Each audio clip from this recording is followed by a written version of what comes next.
मेरे साथ बोलिए, भारत माता की। क्यों भाई, निजामाबाद वालों की आवाज को क्या हो गया है? मोदी जी दिल्ली में है, उनके तक आवाज जानी चाहिए। दोनों हाथ उठाइए, तेलंगाना में सरकार बनाने के निश्चय की मुट्ठी भींचिए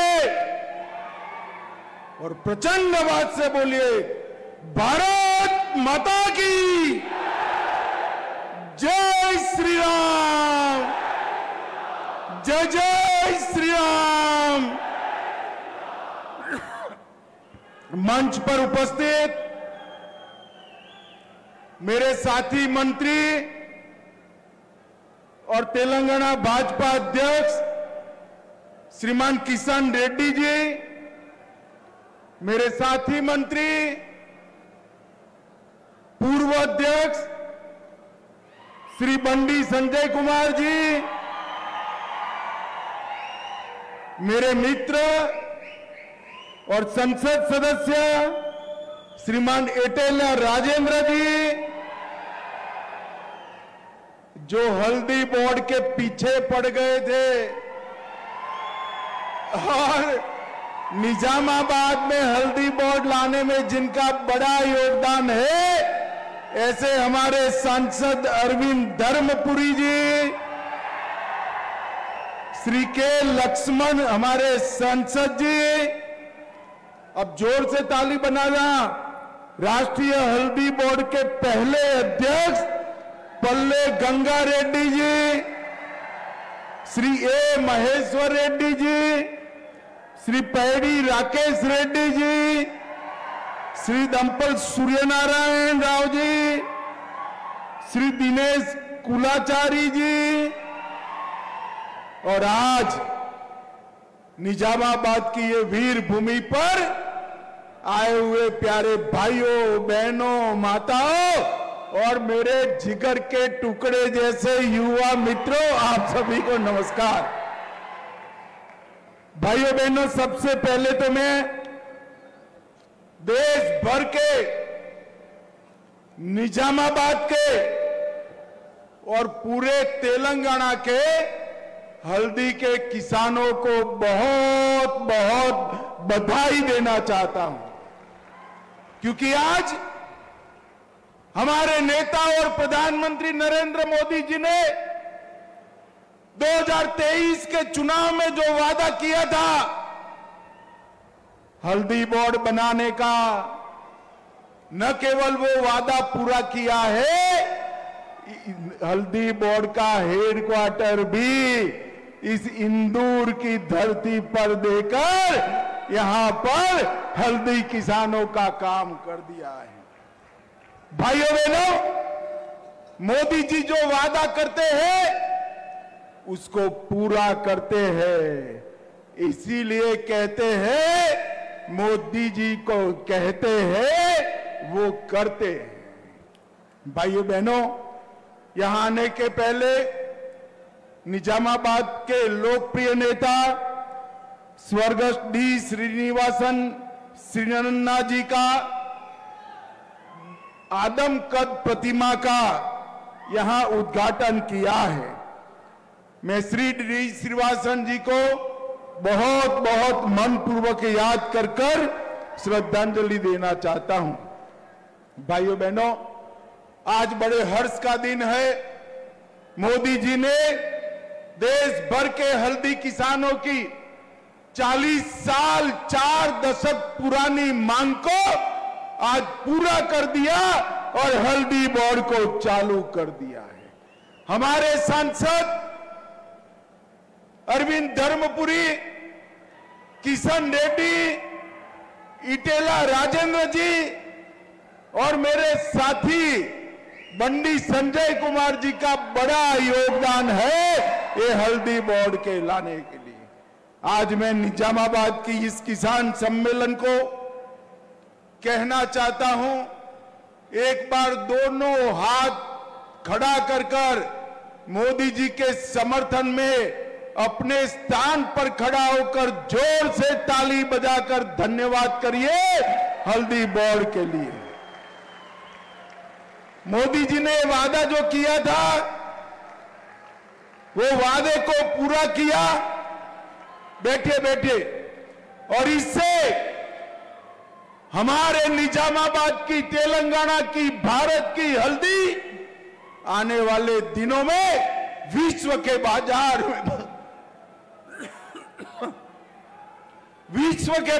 में पहुंचेगी। और भाइयों बहनों, हल्दी के दाम आज जो कई बार गिर जाते हैं, एक दिन ऐसा आएगा कि हल्दी के दाम कभी नहीं गिरेंगे, कभी नहीं गिरेंगे। ये हल्दी की औषधीय विशेषताओं को हल्दी बोर्ड देश भर में, दुनिया भर में प्रस्थापित करेगा। निजामाबाद हल्दी के व्यापार का वैश्विक केंद्र बनेगा। एफपीओ को ताकत मिलेगी, किसानों को ताकत मिलेगी, और इसके साथ साथ भारत सरकार ने 2 कोऑपरेटिव बनाए हैं, भारत एक्सपोर्ट कोऑपरेटिव लिमिटेड और भारत ऑर्गेनिक।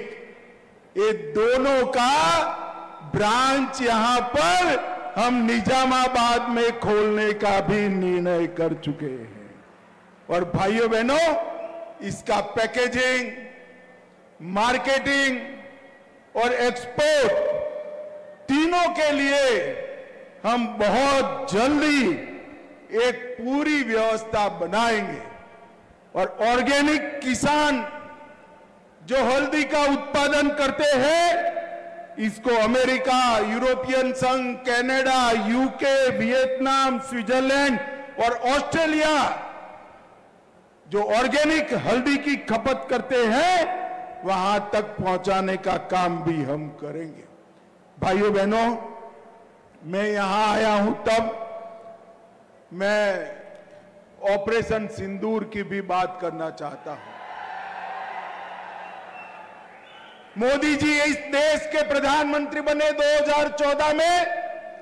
बाद में मोदी जी ने इस देश की सुरक्षा को चौक चौबंद करना शुरू किया। एक जमाना था जब 10 साल तक कांग्रेस की सरकार थी, आए दिन पाकिस्तान के आतंकवादी आते थे, हमले करते थे और भाग जाते थे, कोई बोलने वाला नहीं था। मोदी जी की सरकार में 10 साल में 3 बार बड़े प्रयास किए। उरी में किया, पुलवामा में किया और पहलगांव में भी किया। उरी में किया, सर्जिकल स्ट्राइक की, पुलवामा में किया, एयर स्ट्राइक की, और पहलगांव में किया, पाकिस्तान में घर में घुसकर ठोकने का काम किया। पहलगांव के हमले के बाद मोदी जी ने कहा था कि इनको बड़ा सबक सिखाएंगे, और पाकिस्तान धमकी दे रहा था एटम बम के। कांग्रेसी सोचते थे कुछ नहीं होगा, कुछ नहीं होगा, कुछ नहीं होगा, और एक दिन रात को हमारे सेना के बहादुर जवानों ने आतंकी संस्थाओं के हेडक्वार्टर को उड़ाकर सैकड़ों आतंकवादियों को धराशायी कर दिया। और आज भी राहुल गांधी कुछ न कुछ सवाल खड़े कर रहे हैं। अरे राहुल बाबा, क्या साबिती मांग रहे हो? ये पाकिस्तान वालों के हुलिया देखो तो मालूम पड़ जाएगा। जो कहते थे कि हम भारत को चैन से सोने नहीं देंगे, उनके हेडक्वार्टर को उड़ाने का काम हमारे नेता नरेंद्र मोदी ने किया। नरेंद्र मोदी। और भाइयों बहनों, सिर्फ ऑपरेशन सिंदूर नहीं, मोदी जी ने इस देश को सुरक्षित किया। 4 दशक से नक्सलवादी इस देश का आदिवासियों के क्षेत्र में 40,000 लोगों का जान गया।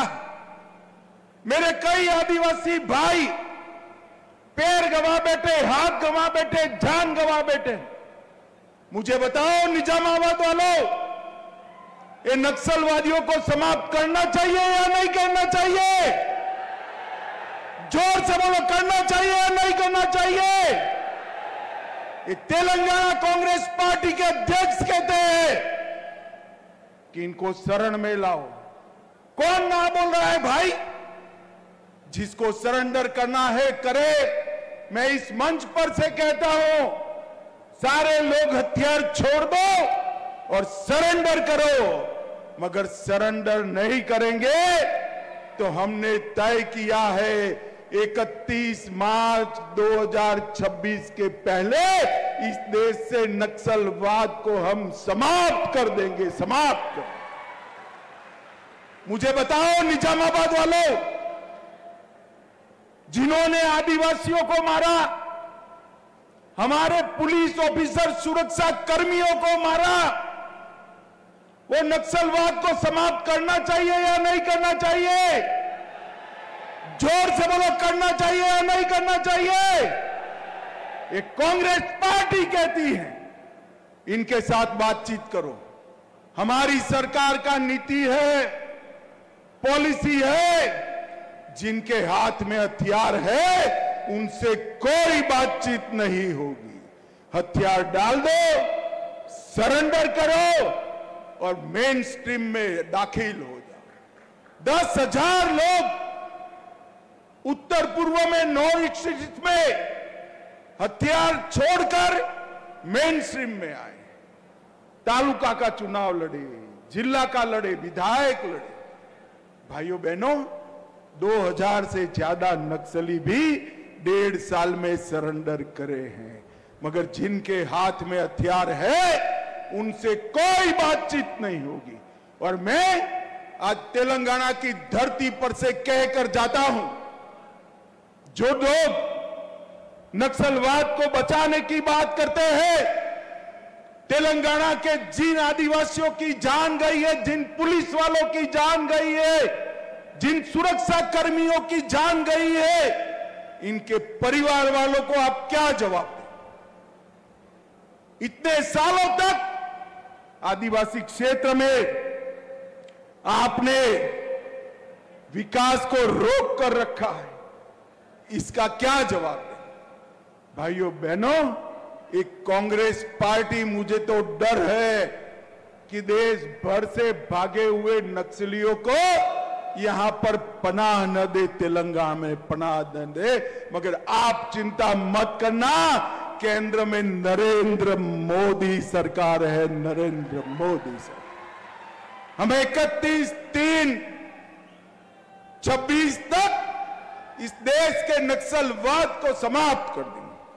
भाइयों बहनों, बारिश आने वाली है, मुझे लंबा नहीं बोलना है, मगर तेलंगाना वालों के विडंबना पर मैं जरूर बात करना चाहता हूं। यहां टीआरएस की सरकार थी, बड़ा करप्शन किया या नहीं किया? भाई बताओ तो जरा। अरे जोर से बोलो, किया है नहीं किया? और जोर से बोलो, किया है या नहीं किया? और जोर से बोलो, किया है या नहीं किया? धारानी, कालेश्वरम, टीएसपीएससी, सिंगरेनी भर्तियां, ईएएम, सीईटी की परीक्षाएं, ये सारा करप्शन किया था ना? अब तेलंगाना की जनता रेवंत रेड्डी गारू को लाई, एक में भी केस किया है क्या? अरे बोलो भाई, किया है क्या? ये तेलंगाना पहले चंद्रशेखर राव जी के परिवार का एटीएम था, अब कांग्रेस दिल्ली का एटीएम बन गया, कोई फर्क नहीं पड़ा है। आज भी भ्रष्टाचार टीआरएस के शासन की तरह ही हो रहा है। आज भी नक्सलियों को बचाने की बात हो रही है। आज भी मोदी जी की योजनाओं को नीचे लागू नहीं होने दे रहे हैं। भाइयों बहनों, मैं कहने आया हूं, एक बार किसान, दलित, आदिवासी, महिला और युवा का भला चाहते हैं, मेरे पिछड़े वर्ग का, ओबीसी का भला चाहते हैं, तो वो भला केवल मोदी जी की डबल इंजन सरकार ही कर सकती है और कोई भला नहीं कर सकता। हम तो भ्रष्टाचार के कारण तेलंगाना की जनता ने टीआरएस को निकाला, बीआरएस को निकाला और उनके भी भ्रष्टाचार ज्यादा करने वाले भ्रष्टाचार में उनके बाप जैसी कांग्रेस पार्टी आ गई। तेलंगाना वहीं का वहीं रह गया। भाइयों बहनों, तेलंगाना के चहुमुखी विकास के लिए यहां कांग्रेस पार्टी की सरकार भी नहीं चलेगी, टीआरएस की भी सरकार नहीं चलेगी। केवल और केवल नरेंद्र मोदी जी के नेतृत्व में भारतीय जनता पार्टी की सरकार कर सकती है। आज यहां पर मोदी जी ने किसानों को कहा हुआ एक और वादा पूरा हुआ है। मोदी जी ने किसानों के भले के लिए ढेर सारे काम किए हैं। बजट में 1 लाख करोड़ की बढ़ोतरी की। हर किसान के अकाउंट में 6,000 रुपया जाता है। यूरिया, डीएपी के दाम बढ़ने नहीं दिए। किसान बीमा पहले कभी मिलता नहीं था, अब किसान को मिल रहा है और अब हल्दी बोर्ड की भी रचना हो गई है। भाइयों बहनों, आने वाले दिनों के में मोदी जी ने दलित, पिछड़े, आदिवासी, गरीब, युवा और महिला के लिए, किसानों के लिए जो काम किए हैं, हम उसको आगे चालू रखेंगे। और मैं रेवंत रेड्डी को कहकर जाता हूं, भाई रेवंत रेड्डी जी, आपको जनता ने पावर दी है, हमारे तेलंगाना को नक्सलियों का अड्डा मत बनने देना, मत बनने देना। और भाइयों बहनों, वो जो करे वो करे। फिर से मैं आपको कहकर जाता हूं, 31 मार्च 2026 को हम नक्सलवाद को समाप्त कर देंगे, पूरे देश से समाप्त करेंगे। फिर से एक बार तेलंगाना के और देश भर के हल्दी के किसानों को मोदी जी की ओर से बहुत बहुत बधाइयां और हल्दी बोर्ड बनने के बहुत बहुत अभिनंदन। वंदे मातरम। मेरे साथ पूरे जोश और खरोश के साथ दोनों हाथ उठाकर प्रचंड आवाज से बोलिए, भारत माता की वंदे वंदे। जय श्री राम, जय जय श्री राम।